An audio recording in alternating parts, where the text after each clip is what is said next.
Welcome to another exciting episode of the $1 Million Peddlers. I'm Paper Guy. And I'm Mr. Magazine. Today we're going to talk about something, Mr. Magazine, a rookie mistake that we all make and how not to make it when you're a veteran. And that's when you went to an auction back in the day. I don't know if you remember or not the first auction that you went to, whether it was online or in person. I think it was Ann's. Okay, Ann & Company over in Webster, long since gone. Yep.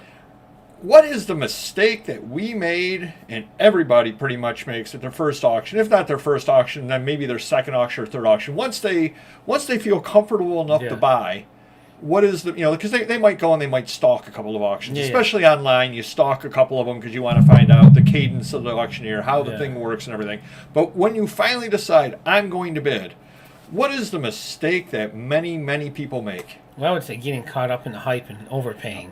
And not just overpaying. You don't just overpay once. Well, on everything. You end up buying how many lots the first time? You feel you got that big vehicle. You feel you need to fill it up because you have that room, and you force yourself to fill it up.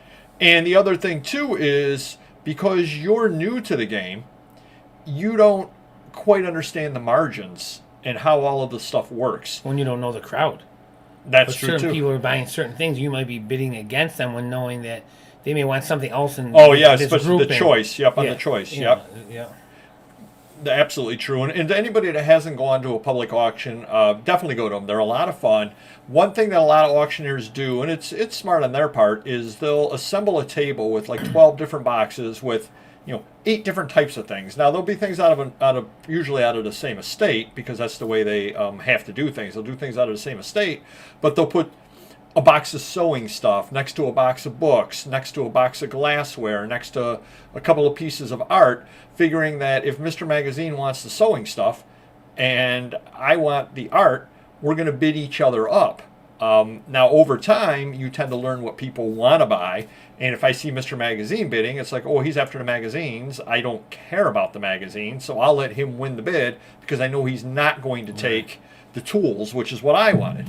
But again, if you're a new bidder, you don't know anybody else's history. You don't know what anybody else is after. So you end up bidding it up because you're like, oh my gosh, I got to get this. I got to get this.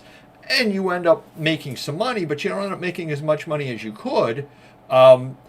Because another rookie mistake is you don't realize what is there next week. Another auction? Another auction. And it's one thing if it's a holy grail or it's something, incredibly good. But if it's the run-of-the-mill stuff that's out there, you can buy that next auction, the auction after it, 2 auctions from now. Yeah. The stuff will turn up regularly. Less so now at public auctions around here, but you can find it on the online auctions, whether it be high bid, whether it be a Facebook auction, whether it be whatnot, whatever the thing happens to be.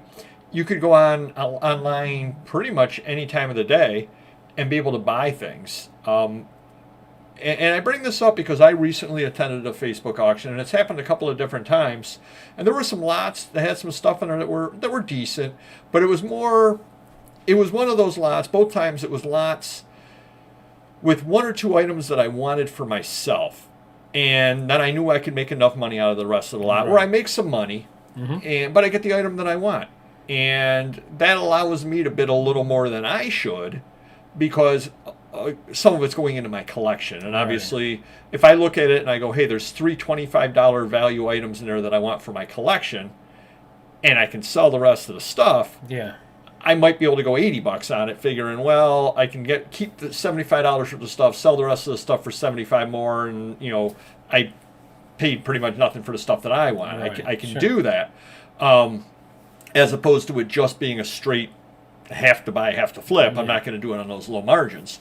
And it was somebody new that I had never seen at the auction. It's happened twice, two times recently. It was somebody new at the auction, and they're just bidding, and they're just bidding, and they're just bidding. And they won like 2 lots before it, and then the lot before it, and then my lot, the lot I wanted, came up, and they're bidding on that. And I said, well, what am I going to do? They're not going to run out of money. You got to know when to fold them. Yep. Well, they're also not going to run out of money either because it's their first auction. They've got a pocket full of money. It's like, oh well, I guess I won't win it. And the funny thing is, I've never seen either of them back again at the auction again. And then you got the intimidators. Like that one guy had like an Ivy League hoodie, and he's on the phone. I'm doing this, I'm doing that. Yeah, I'm gonna buy that, and he tries to like, scare you into like not even wanting to be like, I can't hang with this guy. This guy's too big, too important. If he's bidding, I'm out no matter what.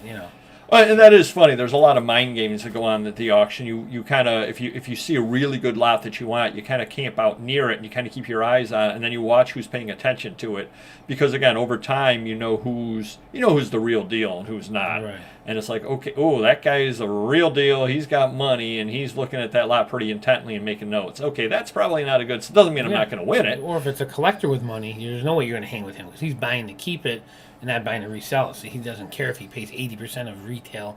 Because he's still getting a deal. Yeah. Exactly. Yeah. Yep.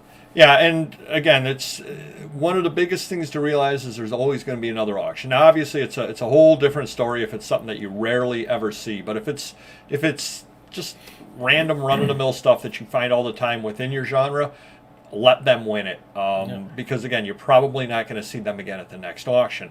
And the other thing again is they don't yet understand the margins, which is a big thing. Sure.